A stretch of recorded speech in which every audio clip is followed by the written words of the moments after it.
안녕하세요. 역사를 바로 세우는 바로세우루스입니다. 오늘 이 시간에는 5.18을 왜곡하는 사람들이 눈에 불을 켜고 달려드는 바로 그 사건, 광주교도소 습격 사건에 대하여 알아보려 합니다. 과연 광주교도소 습격은 실제로 있었던 일인지, 그 진실은 무엇인지 함께 파헤쳐 봅시다. 광주교도소 습격 사건이란 1980년 5월 21일부터 23일 사이에 광주교도소 인근에서 시위대와 계엄군 간 충돌이 있었습니다.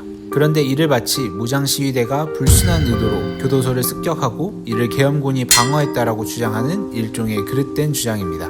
당시 합동수사본부는 무장폭도들이 광주교도소를 습격했다고 발표했고, 이를 극우 세력과 신군부들의 억지 주장의 근거가 되고 있습니다. 당시 합동수사본부는 시위대가 교도소 내의 좌익수와 흉악범을 탈출시키기 위해 습격했다고 기록했습니다. 무장 쿠데타를 일으키기 위해 범죄자들을 탈출시켰다는 이야기인데, 물론 근거 없는 거짓입니다. 허나 극우 보수 세력들은 광주교도소 사건을 광주 시민들이 신군부에 대항하여 목숨을 걸고 맞서 싸운 항쟁의 역사가 아닌 폭동이라는 왜곡의 근거로 사용하고 있습니다. 당시 광주는 고립된 상태였습니다. 계엄군은 광주로 가는 모든 길목을 봉쇄했고, 광주로는 어떤 사람이나 물자가 들어가지 못하는 상황이었습니다. 광주교도소는 광주와 담양을 잇는 길 인근에 위치하고 있었습니다. 당시 시민군은 광주의 참상을 알리기 위해 광주 외곽으로 나가려는 시도를 하였고, 그 과정에서 계엄군과 크고 작은 교전이 발생하였죠. 그런데 이런 상황을 마치 시민들이 교도소를 습격하였다고 날조하고 있는 것입니다. 광주 시민들이 교도소를 습격하였다고 주장하고 있지만, 실제로 광주 시민 중에 교도소를 습격하였다는 죄목으로 처벌받거나 기소된 사람은 단 한 명도 없었습니다. 합동수사본부가 발표한 내용이 사실이라면 왜 아무도 처벌을 하지 않았을까요? 특정 누군가가 교도소를 습격했다는 아무런 근거가 없기 때문입니다.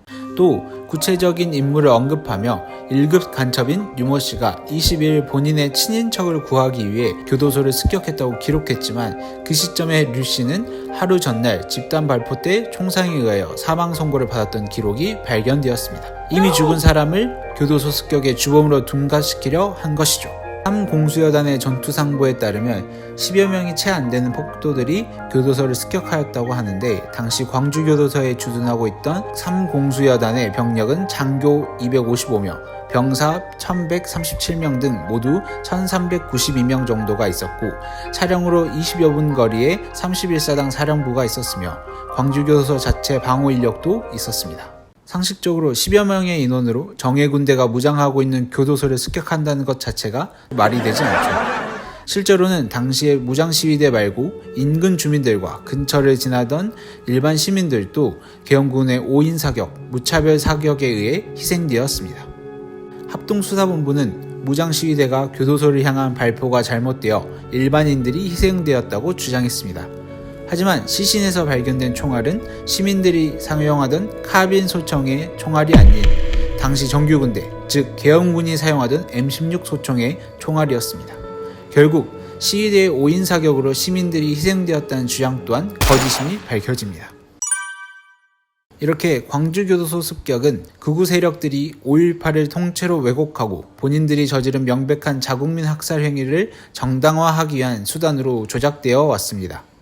2020년 5.18 민중항쟁 40주년을 맞은 현재 아직까지 5.18은 북한이 일으킨 소행이며 폭동임을 주장하는 세력들이 존재합니다. 잔악무도한 계엄군과 독재의 총칼에 맞서 목숨을 바쳤던 광주 시민들의 정신이 저들의 더러운 음모로 왜곡되고 얼룩지는 것을 두고 보아선 안 됩니다. 온 국민이 나서서 5월 정신과 그날의 진실을 훼손하는 행위들을 더는 지속하지 못하도록 행동해야 합니다. 지금까지 우리 역사 바로 세우는 역사 바로세우루스였습니다. 감사합니다.